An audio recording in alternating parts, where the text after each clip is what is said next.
PS4 and PS5 jailbreak So we have another big piece of news that has just dropped. A potential new kernel vulnerability in the PS4 and PS5 that will work up to higher firmwares. Much higher firmware than the current jailbreaks that we have access to right now. So the news just keeps getting better and better for the PS4 and PS5 here. So this was first put out by Zeko, where he linked to a paste even showing the vulnerability here. And it's been later added to the PS4 and PS5 developer with some more wikits. information. It says 5.0 up to 12.0. 2 on the PS4 has a double free due to AIO multi-delete function, which has improper locking. No CVE, but it's related to CVE-2020-3090. So this was initially discovered and reported to Freebst.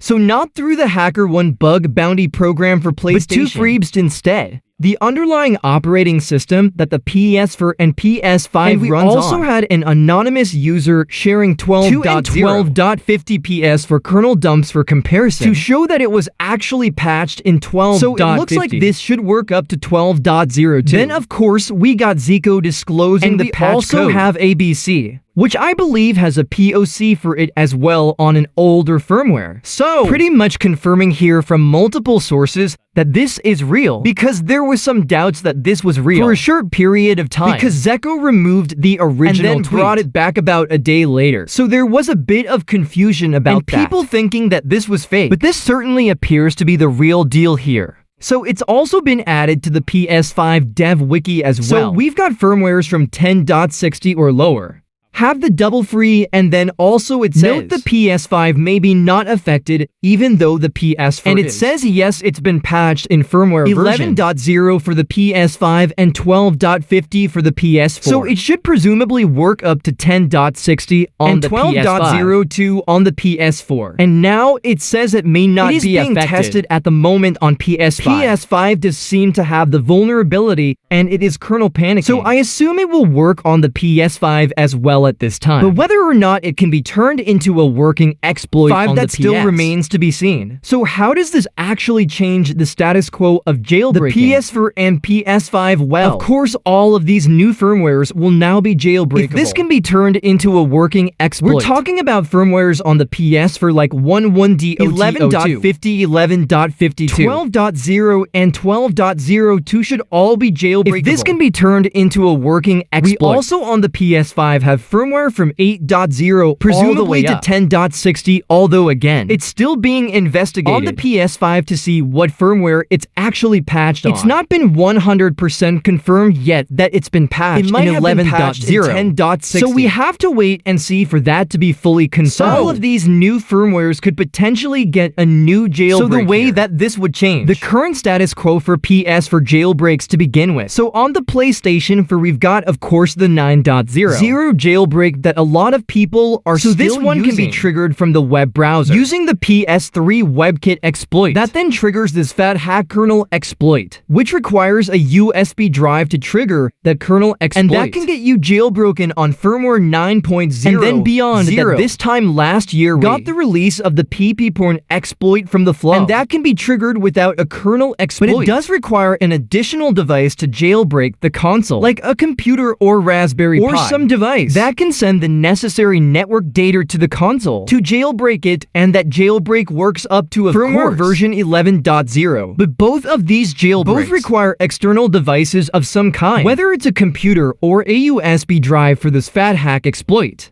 That is kind of the situation we're on right now jailbreak, with the PS. The way that this could potentially change is that the here. WebKit exploit we have right now only works up to firmware 9.60. On the PS for that's the PS3 WebKit exploit. We don't currently have a new WebKit we exploit can use to run this jailbreak from the web browser. So that means from the web browser, we would only be able to jailbreak up to firmware 9.60. That's still good news for anybody on, say, 9.0 who's using the USB exploit or who's on the PWN exploit. On 9.03 or 9.60, having to use another device to jailbreak your console. You can basically switch to this exploit, which would allow you to jailbreak the PS for entirely through the web browser. So you'd be able to jailbreak just from the web browser. No additional devices required up to 9.60, which would be a huge improvement for people on those other jailbreaks. But assuming that this jailbreak is gonna be relatively stable, then you could switch to this to load it entirely from the browser, with no external devices required, which would be a big improvement. Now, because we don't have a new web browser on exploit anything higher than 9.60, to jailbreak the higher firmwares up to 12.02, we would essentially need to pair it with the Lua exploit instead,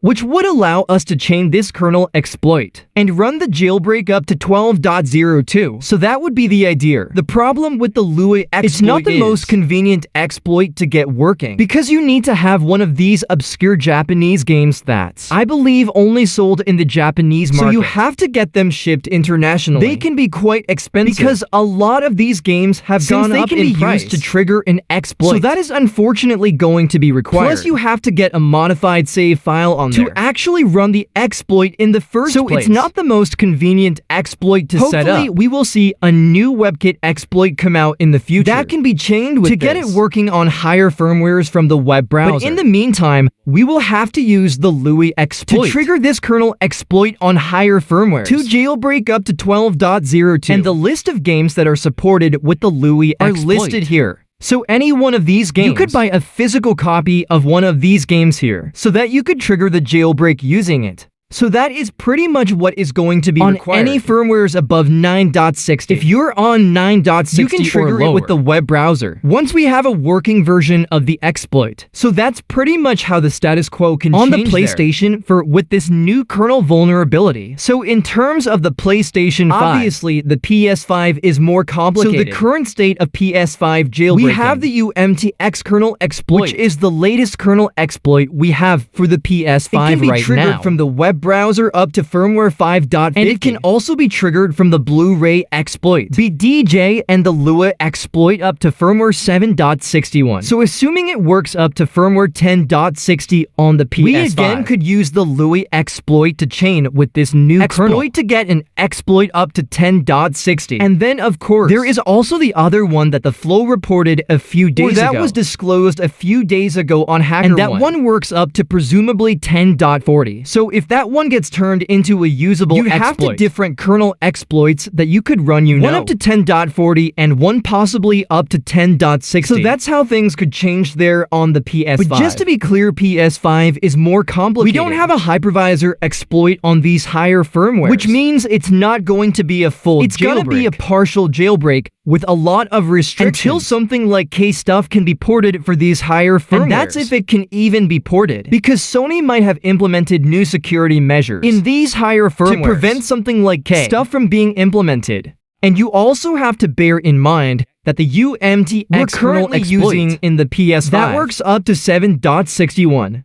And that kernel exploit was initially discovered back in September of 2024. And we've only just got case of support for 7.61 in the past couple of days. So that's how long it's taken since the kernel exploit was revealed. When we actually have essentially something akin to a full now on jailbreak. 7.61, it's taken that long. I'm not necessarily saying it will take another 6 months. If we get a new kernel exploit for that the works PS5, up to 10.60. I'm not saying it will take 6 months until we get K-Stuff, because there's been a lot of porting that's already gone on. And a lot of developments and discoveries that have been made already. Importing it from older firmwares to 7.61. That could be brought forward to speed things up. To get it ported to higher firmwares. Providing there's not any major security challenges along the way. So it may not necessarily take another 6 months. But don't expect to have K-Stuff on 10.60 in a couple of days. It will probably take quite a while before we see that, and that is presuming that this can be turned into a working exploit. The PS4 and PS5. We do have proof of concepts that are able to trigger the vulnerability in the PS4 and PS5. But we don't have a full exploit chain available yet. But given that it is looking very promising right now, so anyway,